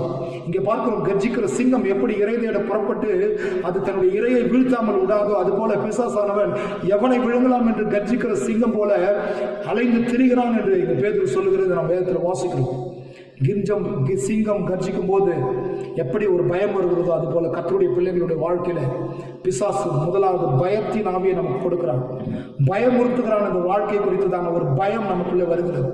தேவன் இந்த வேதத்தில் அநேக இடங்களிலே பயப்படாதீர்கள் என்று ஒரு வார்த்தை சொல்லுகிறான். யோபுக்கு ஒரு பய ஆவி உண்டு பண்ணப்பட்டது. யோபுக்கு ஒரு பய ஆவியை தேவன் மூலமாக பிசாசு கொண்டு வந்து கொடுக்கிறான். எல்லாமே இழந்தான். மிக ஒரு அற்புதமான ஒரு வார்த்தை 20-21 மீண்டுமாக வாசிக்கிறேன். 1 அதிகாரம் யோபிலிருந்து 1 அதிகாரம் 20-21 வசனம். யோபு எழுந்திருந்து தன் சால்வியை கிழித்து தன் தலையை சிரைத்து தரையிலே விழுந்து பணிந்து, நிர்வாணியாய் என் தாயின் கர்ப்பத்திலிருந்து வந்தேன், நிர்வாணியாய் இடத்துக்கு திரும்புவேன். கர்த்தர் கொடுத்தார், கர்த்தர் எடுத்தார், கர்த்தருடைய நாமத்துக்கு சோத்திரம் என்றார். இப்போ எல்லாவற்றிலும் யோபு பாவம் செய்யவில்லை, தேவனை பற்றி குறை சொல்லவில்லை. ரொம்ப முக்கியம். இதுதான் யோபுடைய மிகப்பெரிய ஒரு பலன். இந்த சூழ்நிலையில நின்ற போது, இந்த சூழ்நிலையில் அவன் தள்ளப்பட்டவனாக நின்ற போதிலும் கூட ஒரு நாளும் ஒருபோதும் அவன் கர்த்தரை குறை சொல்லவில்லை.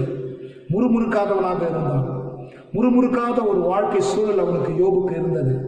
மிக தைரியமாக அவன் தன்னுடைய வாழ்நாளிலே கர்த்தருக்கு விரோதமாக பாவம் செய்யாதபடி தன் வாழ்நாளை அவன் பாதுகாத்துக் கொண்டான். கிறிஸ்துக்கு பிரியமானவர்களை, இன்றைக்கு நம்முடைய வாழ்க்கையில நம்ம சுற்றிலும் இருக்கிற எந்த பய ஆவியை, பயமுறுத்துதலை பிசாசு கொண்டு வந்தாலும் கூட என் தேவன் மீது நான் வைத்திருக்கிற நம்பிக்கை நான் இழந்து போகாமல் இருக்கிறேன் என்பது முக்கியம். பிசாசு என்னை ஒருவேளை சோதிக்க நினைக்கலாம். பிசாசு என் வாழ்க்கையில அநேக உபத்திரங்களை கொண்டு வந்து கொடுக்கலாம். அநேக உபத்திரங்களினாலே நான் எதை இழக்கக்கூடாது எல்லாம் இழக்கிற சூழ்நிலைகளிலே நான் ஒருவேளை நான் தள்ளப்பட்டவனாக நான் இருக்கலாம். எதை இழந்தாலும் என் இயேசுவை நான் இழக்காமல் பாதுகாத்துக் கொள்ள வேண்டியது மிக முக்கியமானதாக இருக்கிறது. தேவனுக்கு விரோதமாக அவன் பாவம் செய்யாதவனாக தன் வாழ்நாளிலே யோபு இருந்தான் என்பதை இந்த வேத பகுதி நமக்கு சொல்கிறது. அது மாத்திரமல்ல, மீண்டுமாக அவன் தூஷிக்கவில்லை என்று அறிந்து மீண்டுமாக சாத்தான் தேவனிடத்தில் போகிறான். அவனுக்கு கொடுக்கப்பட்ட வேலை முடிந்துவிட்டு அடுத்த ஸ்டெப் அவனால் எடுத்து வைக்க முடியல. ஏன்னா இது வரைக்கும் தான் தேவன் அனுமதி கொடுத்திருந்தார். அவனுடைய ஆஸ்திகளை எடு, அவனுடைய பிள்ளைகளை எடு, இதுதான் தேவன் கொடுத்திருந்த அனுமதி. அதன் பிறகு அவனால ஒன்றும் செய்யவில்லை. அடுத்ததாக மீண்டுமாக 2ஆம் வசனத்துக்கு நாம் வருவோம். 2ஆம் வசனம் மீண்டுமாக பிசாசு தேவனோடு கூட ஒரு உரையாடலை வைக்கிறான். 4ஆம் வசனத்தை நான் வாசிக்கிறேன். சாத்தான் கர்த்தருக்கு பிரயோஜனமாக தோலுக்கு பதிலாக தோலையும் தன் ஜீவனுக்கு பதிலாக தனக்கு உண்டான எல்லாவற்றையும் மனுஷன் கொடுத்து விடும். ஆனாலும் நீர் உம்முடைய கையை நீட்டி அவன் எலும்பையும் அவன் மாம்சத்தையும் தொடுவீரானான். அப்பொழுது அவன் உமது முகத்துக்கு எதிரே உண்மை தூஷிக்கிறானா பாரும் என்று சொன்னான். அவன் சொல்றான், அவன் நல்ல ஆரோக்கியமா இருக்கான், சந்தோஷமா தான் இருக்கான். ஒருவேளை அவன் உடலை சரீரத்தை தொடும்போது, வியாதியினால் அவனை தொடும்போது, அவனுடைய சரீரம் பலனற்று போகும்போது உண்மை தூஷிப்பான்னு சொல்லுகிறேன். ஏன்னா நம்ம கூட ஒரு ஒரு ஒரு மனிதர்களுக்கு ஒரு சுபாவம் உண்டு. நம்ம அடிக்கடிக்கு சொல்லுவோம், சொத்து தானே போனால் போகுது, கையும் காலம் நல்லா இருந்தா திரும்ப நம்முடைய வாழ்க்கையில் எனக்கு அறிவு இருக்கிறது, உழைப்பு இருக்கிறது, நான் திரும்ப அதை என்ன செய்திருவேன், சம்பாதிச்சிடுவேன், என்னால் முடியும் அப்படின்னு சொல்லுகிற அநேக மனிதர்களை நாம் பார்க்கிறோம். நமக்கு அந்த பலன் வரும். எதை எழுந்தாலும் பரவாயில்லை, நான் ஆரோக்கியமாக இருக்கேன், எனக்கு அறிவு இருக்கிறது, உழைக்கக்கூடிய பலன் இருக்கிறது, நான் மீண்டும் அவைகளை பெறுவேன் என்கிற ஒரு துணிச்சல் வரும். இது மனிதனுடைய இயற்கையான ஒரு சுபாவம். இங்கே பார்க்கும்போது பிசாசு அதை சொல்றான். அவன் ரொம்ப ஆரோக்கியமா இருக்கான், எல்லாத்தையும் இழந்தான் என்பது உண்மைதான். தன்னுடைய பிள்ளை இழந்தான், ஆஸ்திலாம் இழந்தாலும் அவன் ரொம்ப ஆரோக்கியமா இருக்கான். திரும்ப அவனால அதை பெற முடியும் நம்புறான். ஒருவேளை அவன் தன்னுடைய தோலுக்கு பதிலாக தோலையும் தன் ஜீவனுக்கு பதிலாக தனக்கு உண்டான எல்லா வருஷம் மனுஷன் கொடுத்துருவான். ஆனா உன்னுடைய கையை நீட்டி அவன் எலும்பையும் அவன் தோலையும் தொடும்போது, உன் ஆரோக்கியத்தை நீ தொடும்போது அவனை தூஷிப்பான் என்று சொன்னான். கர்த்தர் அவனிடத்தில் மீண்டுமாக ஒன்று சொன்னார், அவன் ஜீவனை மாத்திரம் ஒன்றும் செய்யாது, மற்ற எல்லா காரியங்களும் அவன் என்ன வேணா செய்து கொண்டு சொன்னான். மீண்டுமாக பிசாசு வந்தான். 7ஆம் வசனத்தை நாம் பார்க்கும்போது, அப்பொழுது சாத்தான் கர்த்தருடைய சந்ததி விட்டு புறப்பட்டு யோபின் உள்ளங்கால் தொடங்கி உச்சந்தலை மட்டும் கொடிய பருக்களால் அவனை வாதித்தான். இந்த நோயை குறித்து தானே எந்த விதமான ஆய்வும் இல்லை. இது ஒரு வகையான தோல் நோய் என்று ஒரு சிலர் சொல்லுகிறார்கள், ஒரு சில கொப்பளங்கள் என்று சொல்லுகிறார்கள், ஒரு சில ஆய்வாளர்கள் சொல்லுகிறார்கள். ஒரு மனுஷன் எப்போதுமே கவலையில் இருந்தால் அவனுக்கு ஒரு விதமான தோல் நோய் வருவதற்கு வாய்ப்பு இருக்கிறது. அதிகமாக கவலைப்படுகிறவர்களுக்கு தோலில் வியாதி வருவதற்கு வாய்ப்பு இருக்கிறது என்று சொல்லி விஞ்ஞானம் சொல்லுகிறதாக ஒரு சொல்லுகிறார்கள். இங்கே எப்படிப்பட்ட ஒரு நோய் என்று அவனுக்கு தெரியவில்லை. மிக வியாதியில் இருக்கிறான்.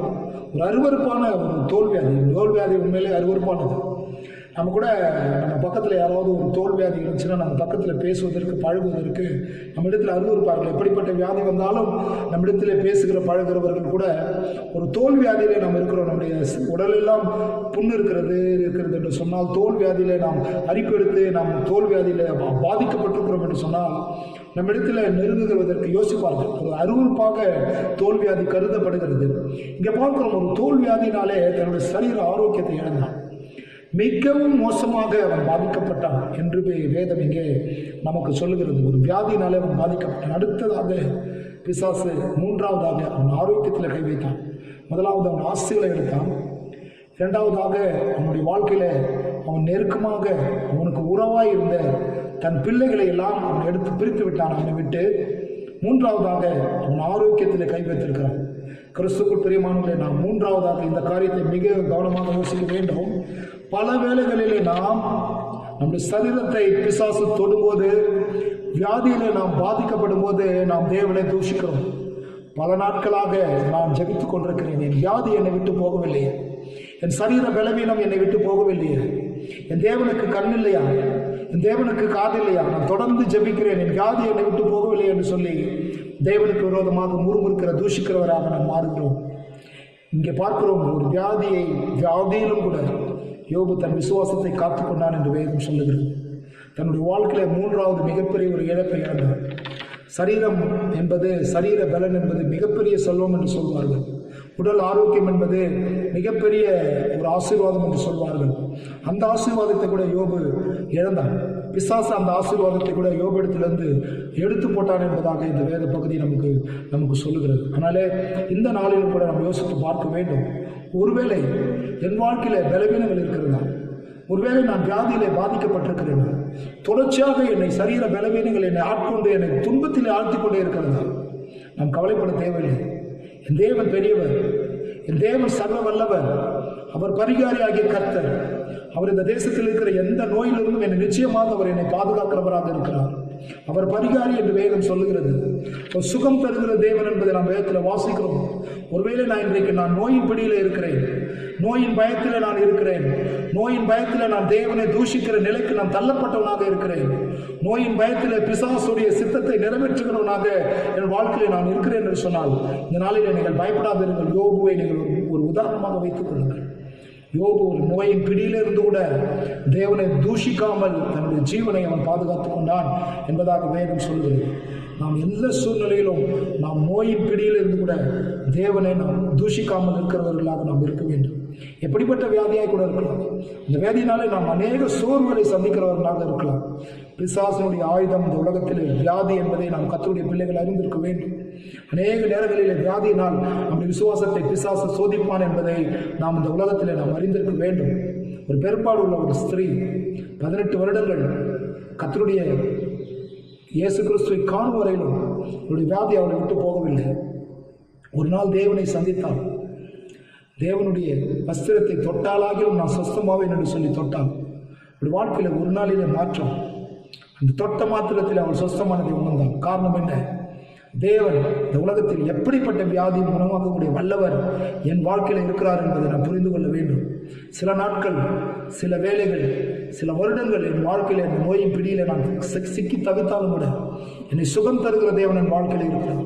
யோபு மிக தெளிவாக இருந்தான். இதெல்லாம் தேவனுடைய சரீரம் தேவன் எனக்கு கொடுத்த ஆசீர்வாதம். அதை அவன் கை வைக்கிறார் என்று சொன்னால் அது தேவனுடைய சித்தம். என்ன நடந்தாலும் எனக்கு அதை குறித்துதான கவலை இல்லை. ஒரு நாளும் ஒருபோதும் நான் தேவனை தூஷிக்க மாட்டேன் என்பதிலே யோபு மிக தெளிவாக இருந்தான். இன்றைக்கும் நாம் அப்படிப்பட்ட விசுவாசத்தில் இருக்கிறோம். ஒருவேளை என் வாழ்க்கையில வியாதி பலவீனங்களினாலே நான் பாதிக்கப்படும் போது கூட என் தேவனை நான் பற்றி கொண்டிருக்கிற அந்த விசுவாசத்தில் நான் குறைச்சல் இல்லாதவனாக நாம் இருக்கிறோமா நாம் யோசித்து பார்க்க வேண்டும். அடுத்ததாக வேதத்தில் நாம் பார்க்கும்போது இன்னொரு முக்கியமான ஒரு சம்பவத்தை நாம் பார்க்கிறோம்.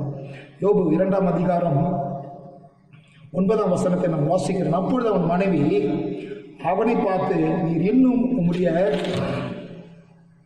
உத்தமத்திலே உறுதியாய் நிற்கிறீரோ, தேவனை தூஷித்து ஜீவனை விடும் என்றார். இது ஒரு பரிதாபமான ஒரு நிகழ்வு. யோபு தன் வாழ்க்கையில் எல்லாவற்றையும் இழந்தார்.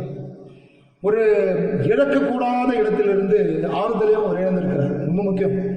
ஒரு மனைவியுடைய ஆறுதல் ஒரு மனிதனுடைய வாழ்க்கையில் இழப்பது என்பது மிகப்பெரிய ஒரு சோகம். ஏனென்று சொன்னால், தேவன் மனிதனை தனிமையாக இருப்பது நல்லதல்ல, அவனுக்கு ஏற்ற துணையை உண்டாக்குவேன் என்று சொல்லி தேவனாகிய கர்த்தர் ஒரு ஏவாளை ஆதாமுக்கு கொடுத்தார் என்பதை நாம் அறிந்திருக்கிறோம். மனிதன் தனிமையாக இருப்பது நல்லதல்ல என்று சொன்னால் மனிதன் தனிமையாக இருப்பது நல்லதல்ல, அவனுக்கு ஏற்ற துணை அவனுக்கு உண்டாக்குவேன் என்று சொன்னார். வாசிக்கிறேன். ஆதியாகமம் 2ஆம் அதிகாரம் 18ஆம் வசனம். தேவனாகிய கர்த்தர் மனுஷன் தனிமையாக இருப்பது நல்லதல்ல, ஏற்ற துணையை அவனுக்கு உண்டாக்குவேன் என்றார். 22ஆம் வசனத்தை நான் வாசிக்கிறேன். தேவனாகிய கர்த்தர் தாம் மனுஷனில் எடுத்த விலா எலும்பை மனுஷியாக உருவாக்கி அவளை மனுஷனிடத்துக்கு கொண்டு வந்தார் என்று வேதம் சொல்கிறது. மனிதனிலிருந்து வந்தபடினாலே அவள் மனுஷன் என்று அழைக்கப்பட்டாள் என்று சொல்லி அடுத்த வசனத்தில் வாசிக்கிறோம். 24ஆம் வசனத்தில் பார்க்கிறோம். புருஷன் தன் தகப்பனையும் தன் தாயை விட்டு தன் மனைவியோடு இசைந்திருப்பான், அவர்கள் ஒரே மாம்சமாய் இருப்பார்கள். இங்கே பார்க்கிறோம், மனைவியும் கணவனும் ஒரே மாம்சம் என்று வேதம் சொல்லுகிறது. ஆனால் இங்கே மனைவி அவனை வேறுபடுத்தி பார்க்கிறாள். அவனுடைய வியாதி, அவனுடைய பாரம், அவனுடைய வேதனை அவனுடையது, எனக்கு சம்பந்தம் இல்லை என்பது போல இவள் பேசுகிறார். நான் ஒரு வேத ஆய்வு படித்தேன். இந்த வேத ஆய்வாளர் சொல்கிறார், இந்த மனைவி மட்டும் ஏன் பிசாசை விட்டு வச்சான்னா, அவள் தனக்கு உதவி செய்ய போறான்னு அந்த பிசாசுக்கு தெரியும். அதனால தான் அவளை சாகடிக்கல. பிள்ளைகளை சாகடித்தவன் இந்த மனைவி விட்டு வச்சிருக்கான் அப்படின்னு எழுதியிருக்காரு. ஏன் இந்த மனைவி விட்டு வச்சான்னு எழுதியிருக்காருன்னா, அவள் தான் பிசாசுக்கு உதவி செய்ய போறா அப்படின்னு சொல்றான். இங்கே பார்க்கும்போது இந்த மனைவி அப்படித்தான் அவள் நடந்து கொள்ளுகிறான். பிசாசுக்கு உதவி செய்யும்படியாகவே இவள் இங்கே பேசுகிறாள். என்ன பேசுறான்னு பாருங்க. நீ இன்னும் ஏன் உயிரோடு இருக்க, சாக அப்படின்னு சொல்றான். நம்ம கொஞ்சம் யோசிச்சு பார்க்கணும். இந்த உலகத்தில் நாம எல்லாம் தமிழ்நாட்டில் இருக்கோம். இந்த பெண்களுக்கு ஒரு சுபாவம் உண்டு. நம்முடைய தமிழ் பெண்களுக்கு தமிழ் பெண்களை குறித்து நாம் பார்க்கும்போது ஒரு சுபாவம் என்னன்னு கேட்டீங்கன்னா, விதவையாக வாழ்வதை எந்த தமிழ் பெண்ணும் விரும்ப மாட்டாங்க. உலகத்தில் பொதுவாக பெண்கள் விதவையாகுவதை விரும்புவது கிடையாது. பெண்கள் தன்னுடைய வாழ்நாளில் விரும்பாத ஒரு வாழ்க்கை என்ன சொன்னால், தான் விதவையாக இருப்பதை எல்லா பெண்களும் விரும்ப மாட்டாங்க. ஆனால் இந்த பெண் சொல்றாங்க, விதவை ஆவதற்கு கூட நான் தயாராக இருக்கேன், நீ போய் சாவுன்னு சொல்றான். இது எந்த ஒரு கணவனும் தன்னுடைய வாழ்க்கையில கேட்கக்கூடாத ஒரு வார்த்தை. இது யோபுக்கு இதையும் பிசாசு கொடுக்குறான். எவ்வளவு பெரிய ஒரு சோகம் பாருங்க. தன்னுடைய அருமையான மனைவியுடைய ஒரு உறவை கூட அவன் இழக்கிற ஒரு சூழல் அவனுக்கு வருகிறது. நம்ம ஒரு புத்தகத்தில் நான் வாசித்த ஒரு சினிமா பற்றின ஒரு வசனம் இது. ஒரு இயக்குனர், சினிமா இயக்குநர்களை பற்றி ஒருத்தர் கமெண்ட் பண்ணியிருந்தார். அது ரொம்ப நாளுக்கு முன்னாடி கல்லூரி நாட்களில் படித்தது. அது ஒரு வார இதழில் இந்த தமிழ் சினிமாவே தாலியும் அம்மா சென்டிமெண்ட்டை வச்சு தான் ஓடிக்கிட்டே இருக்குது. இந்த ரெண்டுத்தையும் எடுத்து பார்த்துட்டா இந்த தமிழ் கதாசிரியர்களுக்கு கதையே இல்லை அப்படின்னு சொல்லி ஒருத்தர் கிண்டல் பண்ணியிருந்தார். நம்முடைய வாழ்க்கையில் இருக்கிற இந்த ரெண்டு சென்டிமெண்ட்டான விஷயம் உண்மை. ஒன்று அம்மா, இன்னொன்று தாலி. இந்த ரெண்டுமே இல்லாமல் தமிழனுக்கு சென்டிமெண்ட்டே கிடையாது. இது ரெண்டு தான் இருக்கும். அவர் சொல்கிறாரு, அந்த கதாசிரியரை பற்றி ஒரு கதாசிரியர் கிண்டல் பண்ணுறாரு. நம்ம தமிழ்நாட்டில் இருக்கிற கதாசிரியர்கள் ரெண்டே விஷயம் தான் இருக்குது. ஒன்று அம்மா, இல்லைன்னா தாலி. இந்த ரெண்டை விட்டுட்டாங்கன்னா அவங்க கதையில் இருக்கு. இந்த சென்டிமெண்ட் இருக்குல்ல, இந்த தாலி சென்டிமெண்ட் ரொம்ப முக்கியம். இந்த மனைவியை பார்க்கும்போது அவர் சொல்கிறா, நீ போய் சாக, ஏன் உயிரோடு இருக்க, உன் ஜீவனை விடு. அவள் விதவை ஆவதற்கு கூட ஒரு வருத்தப்படுகிறதை போல அவள் சொல்லவில்லை. விதவை ஆனாலும் பரவாயில்ல, நீ ஏன் இன்னும் உயிரோடு இருக்க அப்படின்னு கேட்கிறான். ஒருவேளை அவன் படுகிற அந்த துன்பத்தில் பார்த்து ஒருவேளை அவன் செத்தா நல்லது என்று அவன் நினைக்கிறாளா என்று தெரியவில்லை. ஆனாலும் வேத ஆய்வுகளை நாம் பார்க்கும்போது அவள் தேவனுக்கு விரோதமான வார்த்தைகளை அவன் பேசும்படியாக சொல்லுகிறான். வெறும் சாவும் சொல்லலாம், தேவனை தூஷித்து ஜீவனை விடும் என்று சொல்லுகிறான். அவனுக்கு மாம்சமாக, அவனுக்கு பாதியாக, ஏற்ற துணையாக நிற்க வேண்டியவள் இப்போது தலைகளாக மாறி பேசுகிறது நாம் பார்க்கிறோம். கிறிஸ்துவுக்கு பிரியமானவர்களே, சில நேரங்களில் நம்முடைய வாழ்க்கையில் கூட இந்த சம்பவம் நடக்கும். ஒரு கணவனோ ஒரு மனைவியோ, தன் மனைவியோ அல்லது கணவனோ தன்னுடைய வியாதியில பலவீனத்தில் இருக்கும்போது அவர்களை தாங்க வேண்டியவர்களாக இருக்கிறார்களா என்பது மிகப்பெரிய ஒரு கேள்விக்குறி. நாம் யோசித்து பார்க்க வேண்டும். ஒரு கணவன் வியாதியில இருக்கிறான், பலவீனத்தில் இருக்கிறான் என்று சொன்னால் அவனுக்கு ஆறுதலாக, அவனுடைய துக்கத்தை பங்கெடுக்கிற ஒரு பெரிய ஆறுதலாக ஒரு மனைவி நிச்சயமாக இருக்க வேண்டும். அவனுடைய ஆறுதல் இப்படிப்பட்ட நேரங்களில் மிக மிக அவசியம். அதே நேரத்தில் ஒரு மனைவி வியாதியில் இருக்கிறாள், பலவீனத்தில் இருக்கிறாள் என்று சொன்னால் அந்த கணவன் அவளுடைய வியாதியில பலவீனத்தில் மிகுந்த ஆறுதலாக இருக்க வேண்டும். இந்த பகுதி சொல்லுகிற மிக முக்கியமான உபதேசம் தான். அவர்களுடைய வியாதியை, பலவீனத்தை நாம் கேலியும் கிண்டல் செய்கிறவர்களாக அல்ல, அரவணைக்கிறவர்களாக இருக்க வேண்டும் என்று இந்த பகுதி சொல்லுகிறது. இங்கே பார்க்கிறோம், அவனுடைய பலவீனத்திலே, அவன் வியாதியிலே இவள் அவனுக்கு ஆறுதலாக இருப்பதற்கு பதிலாக அவன் மரித்தால் நலமாய் இருக்கும் என்று சொல்லும்படியாக, தேவனை தூஷிக்கும்படியாக அவன் தேவனுடைய திட்டத்துக்கு விரோதமாக ஒரு சிந்தனையை யோபுடைய மனைவி யோபுக்கு கொடுக்கிறாள் என்று வேதத்தில் சொல்லப்பட்டிருக்கிறது. நாம் இன்றைக்கு கிறிஸ்துவ வாழ்க்கையில இந்த பகுதியை நாம் யோசித்து பார்க்க வேண்டியவர்களாக இருக்கிறோம். கிறிஸ்துவுக்கு பிரியமானவர்களே, நம்முடைய வாழ்க்கையில கணவன் மனைவிக்குள்ளாக பலவீனங்கள் வரும்போது, வியாதி வரும்போது நாம் ஒருவர் தாங்குகிறவர்களாக இருக்க வேண்டும் என்பதை இந்த வேத பகுதி மிக தெளிவாக சொல்லுகிறது. ஒருவேளை பிசாசு அந்த வியாதியை வைத்துக் கொண்டு நம்முடைய உறவுகளுக்குள்ளே பிரிவினை உண்டு பண்ணுவதற்கு முயற்சி செய்வான் என்பதையும் கர்த்தருடைய பிள்ளைகள் புரிந்து கொள்ள வேண்டும். இந்த வியாதி பலவீனத்திலே நாம் ஒருவருக்கு ஒருவர் ஆறுதலாக, ஒருவருக்கு ஒருவர் தாங்குகிறவர்களாக இருக்க வேண்டும். யோபுடைய மனைவி யோபுவை தாங்குவதற்கு பதிலாக கர்த்தருக்கு விரோதமான காரியங்களை பேச அவனை உற்சாகப்படுத்தினார். அதனால இன்றைக்கு நாம் அப்படிப்பட்டவர்களாக அல்ல. ஒரு கணவன் வியாதி பலவீனத்திலே விழும்போது மனைவி அவனுக்கு ஆறுதலாக, அவனை தாங்குகிறவர்களாக இருக்க வேண்டும். ஒரு மனைவி ஒரு வியாதி பலவீனத்தில் இருப்பாள் என்று சொன்னால் அவளுக்கு முழு ஆதரவாக கணவன் இருப்பேன் என்று சொன்னால், தேவன் சொன்னார், நீங்கள் இருவர் அல்ல ஒருவர், நீங்கள் இது முதல் ஒரே மாம்சம் என்று சொன்னார். அந்த மாம்சம் எல்லா பலவீனங்களிலும் ஒருவருக்கு ஒருவர் தாங்குகிறவர்களாக இருக்க வேண்டும். அதனாலே யோபுடைய வாழ்க்கை நாம் பார்க்கும்போது, யோபு தன் பிள்ளைகளை இழந்தான். மிக அருமையாக கொடுக்கப்பட்ட கர்த்தருக்கு பிரியமான பிள்ளைகளை அவன் இழந்தான். மிகப்பெரிய ஒரு இழப்பு. இரண்டாவது, தன்னுடைய வாழ்க்கையில் இருக்கிற ஆஸ்திகளை எல்லாம் இழந்தான். ஆஸ்திகளை இழந்தான். மிகப்பெரிய ஒரு சோகம். இரண்டும் மிகப்பெரிய ஒரு சோகம். மூன்றாவதாக பிசாசு சரீரத்தில் இருக்கிற எல்லா பலவீனத்தை, சௌந்தரியத்தை இழந்தான். ஒரு தோல் வியாதினாலே பாதிக்கப்பட்டு அழுகின தோளுடையவனாக, மற்றவர்கள் பார்வைக்கு மிக மிக அருவருப்பாக, ஏன் மற்றவர்கள் பார்வைக்கு, தன் சொந்த மனைவியுடைய பார்வைக்கு அருவருக்கத்தக்கதாக அவனுடைய வாழ்க்கை மாறினது. மனைவியே ஒரு கணவனை பார்த்து ஏன் உயிரோடு இருக்கிறாய் என்று வாழும்படியான ஒரு வாழ்க்கை, மிக ஒரு சுகமான ஒரு வாழ்க்கை. அந்த வாழ்க்கை கூட யோபு தள்ளப்பட்டான். கிறிஸ்துக்குள் பிரியமானவர்களே, இப்படி எல்லா சூழ்நிலையிலும் யோபு தன்னுடைய விசுவாசத்தை காத்துக்கொண்டான். இப்படி எல்லா சூழ்நிலையிலும் தேவனுக்கு பிள்ளையாக, தேவனுக்கு விரோதமாக யோபு முறுமுறுக்காத இருந்தான். இப்படி எல்லா சூழ்நிலையிலும் கர்த்தர் மேல் அவன் வைத்திருந்த நம்பிக்கை கொஞ்சம் கூட குறையாமல் பாதுகாத்துக் கொண்டான். இன்றைக்கு நாம் எப்படிப்பட்ட ஒரு சூழ்நிலையில் இருக்கிறோம்? இந்த தேசம் முழுவதும் கொடிய கொள்ளை நோய்கள் பரவி கொண்டிருக்கிறது. இந்த தேசம் முழுவதும் கொடிய கொள்ளை நோயினாலே நாம் இன்றைக்கு பாதிக்கப்பட்டிருக்கிறோம். இன்னைக்கு உலகம் முழுவதுமான ஒரு பெரிய பேரழிவை உலகம் இன்றைக்கு சந்தித்துக் கொண்டிருக்கிறது. நாம் பயப்பட தேவையில்லை.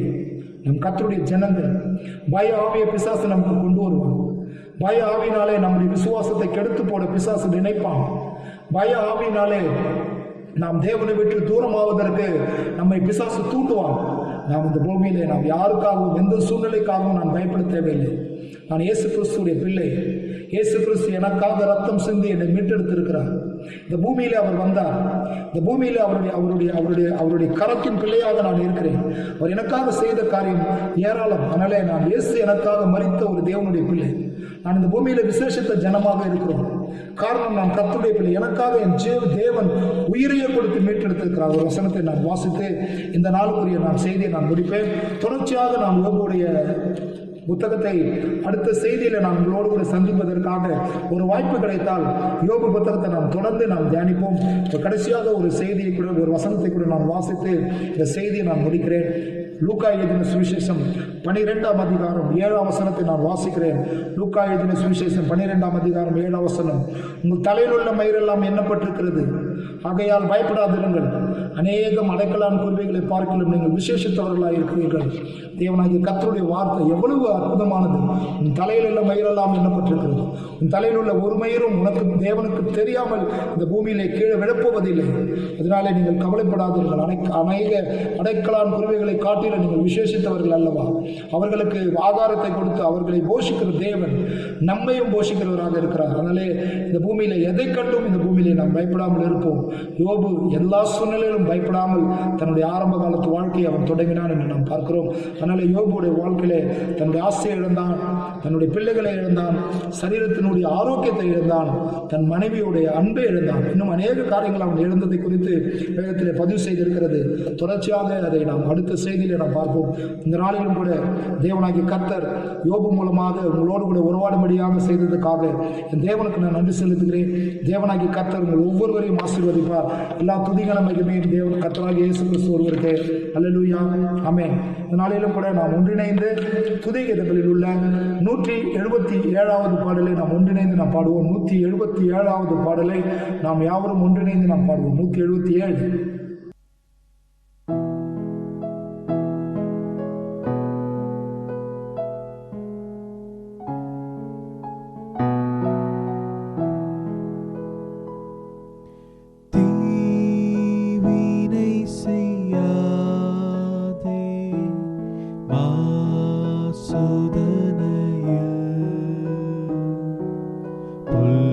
பொல்லாங்கனை வென்று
நாம் இப்போது முழங்கால் படியிடுவோம். கர்த்தராகிய இயேசு கிறிஸ்து நாமத்தினாலே நாம் ஜெபம் செய்வோம். எல்லோரும் ஒன்றிணைந்து இயேசு கிறிஸ்து நாமத்தினாலே நாம் ஜெபிப்போம். ஹல்லேலூயா. கர்த்தராகிய இயேசு கிறிஸ்து நாமத்தினாலே சோதரம் சோதரம் சோதரம் சோதரம் ஆண்டவரே, எங்கள் அன்பின் பரலோக பிதாவே, அருமையான இந்த நாளுக்காக இந்த வேலைக்காக சோதரம், இந்த நாளை கொடுத்த கிருபைக்காக நன்றி செலுத்துகிறோம். ஹல்லேலூயா. ஹல்லேலூயா. சோதரம் சோதரம் சோதரம் ஆண்டவரே, ஜீவனுள்ள தேவாதி தேவனே, இந்த நாளுக்காக இந்த வேலைக்காக சோதரம்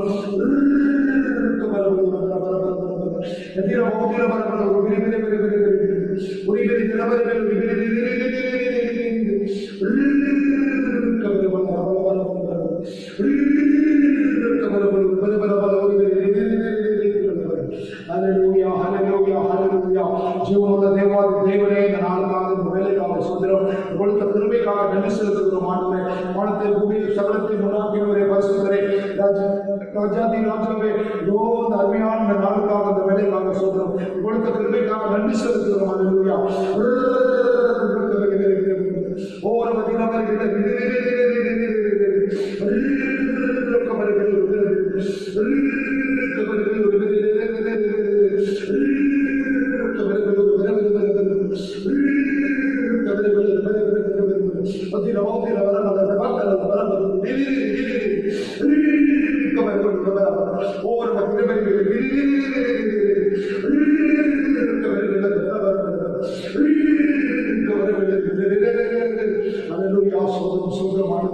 ஜீவனுள்ள தேவாதி தேவனே, இந்த அருமையான நாளில் இந்த வேலையில உடைய பிள்ளைகளாக நாங்கள் ஒன்றிணைந்து இந்த காணொலி மூலமாக தங்களுடைய வசனங்களை தியானிப்போம். உடைய நாமத்தை பிரஸ்தாபப்படுத்துவோம். எங்கள் மத்தியில் உடான சோதரமாக இந்த நாளில் சபை மக்கள் யாவரையும் இயேசு நாமத்தினாலே நாங்கள் வாழ்க்கை நாங்கள் இந்த வரையில் எங்கள் அருமையானவர்களை நாங்கள் எழுந்திருக்கிறோம். எங்கள் ஒருவரை பிரிந்து நாங்கள் இருக்கலாம் ஆண்டுகளை, ஆனாலும் எங்களை கைவிடாத தெய்வம் அதற்காக சோதரம். எங்களுடைய ஆஸ்திகளை எல்லாம் இழந்து, எங்கள் செல்வங்களை எல்லாம் இழந்து ஆமாண்டவரை நாங்கள் வறுமையை இழப்பில்லை, எங்கள் வருமானத்தை இழந்து எல்லாம் நின்றிருக்கலாம் ஆண்டவரை. எங்களை கைவிடாதவர், எங்களை ஆசீர்வதிக்கிறவர் என்பதை நாங்கள் உணர்ந்து விசுவாசத்தை நாங்கள் பற்றி கொடுத்ததாக இருக்கும்படியா வரையில நாம் செல்கிறோம் ஆண்டவரை. எங்கள் சரீரத்தில் இருக்கிற எல்லா விலகினாலும் நாம் சோதிக்கப்பட்டு வியாதி முழுமையினாலே நாங்கள் பாதிக்கப்பட்டவர்களாக இருக்கலாம் ஆண்டவரை.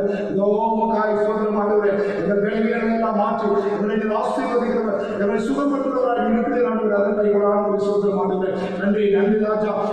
எங்கள் அருமையானவர்களாக நாங்கள் வெறுக்கப்பட்டவர்களாக இருக்கலாம் ஆண்டவரை, ஆனாலும் எங்களை வெறுக்காத தெய்வமாக இருக்கிறேன். அதன் கைகளான ஒரு சோதரம் ஆண்டவரையா.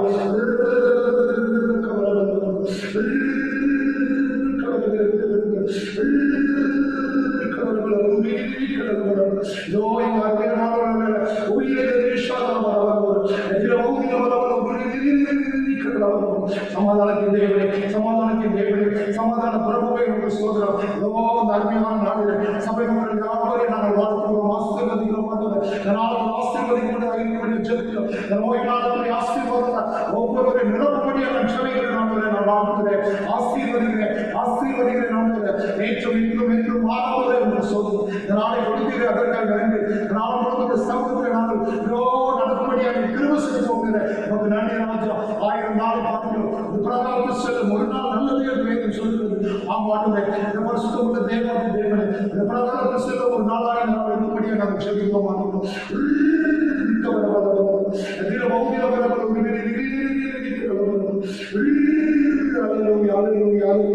கிருபை மனதிற்கும் நிறைந்தவரே,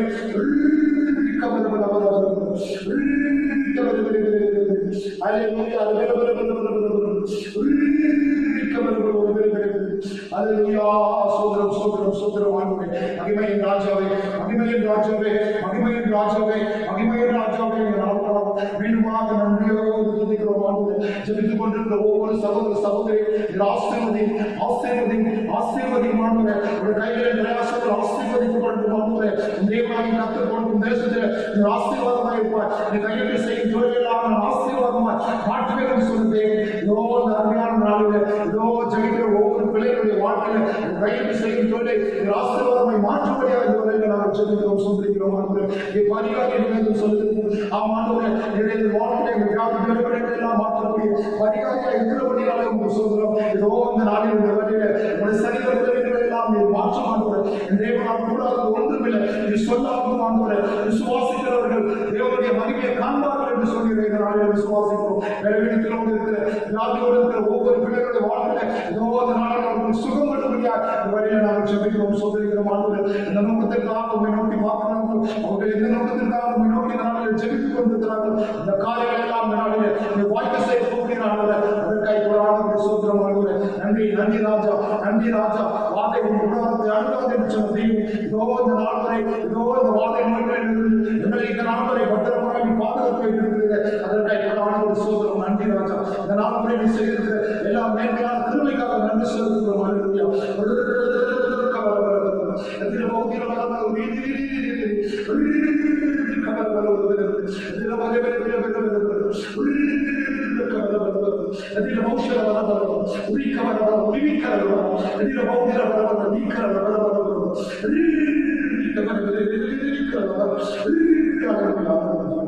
இயேசு கிறிஸ்து நாமத்தினால், இயேசு கிறிஸ்து நாமத்தினால், இயேசு கிறிஸ்து நாமத்தினால் நான் வாழ்த்துக்களை ஆசீர்வதிக்கிறேன். ஒவ்வொருவரையும் சமாதானத்தோடு வாழமுடியாக ஜெபிக்கிறேன், வாழ்த்துக்கிறேன். சமாதானத்தை நாள் முழுக்க நிலைத்திருக்கு கிருபை செய்ய ஜெபிக்கிறேன்.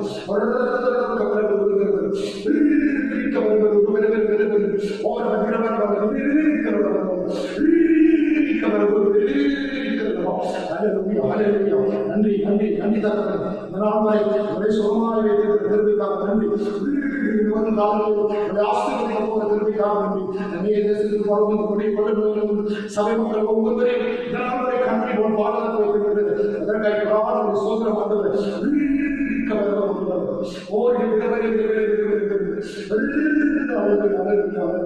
இயேசு கிறிஸ்து நாமத்தில் நாங்கள் வாழ்த்துக்கிறோம், ஆசீர்வதிக்கிறோம்.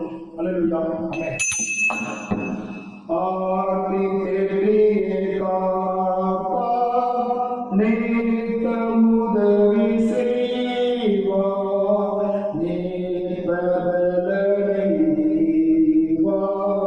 ஜெயம் தந்திடுவார்.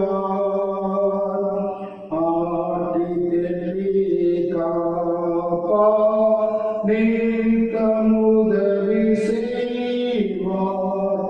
மீட்பதனை ஜெயம் தந்திடுவார். ஆமென். கர்த்தராகிய இயேசு கிறிஸ்து நாமத்தினாலே சபை மக்கள் யாவருக்கும் என்னுடைய வாழ்த்துதலையும் நன்றியும் தெரிவித்துக் கொள்கிறேன். தேவனாகிய கர்த்தர் ஒவ்வொருவரையும் ஆசீர்வதிப்பாராக. கர்த்தருக்கு சித்தமானால் அடுத்த செய்தியில மீண்டுமாக யோபுடைய வாழ்க்கை குறித்து நாம் தியானிப்போம். எல்லா துதிகன மகிமை இயேசுக்கே. ஆமென்.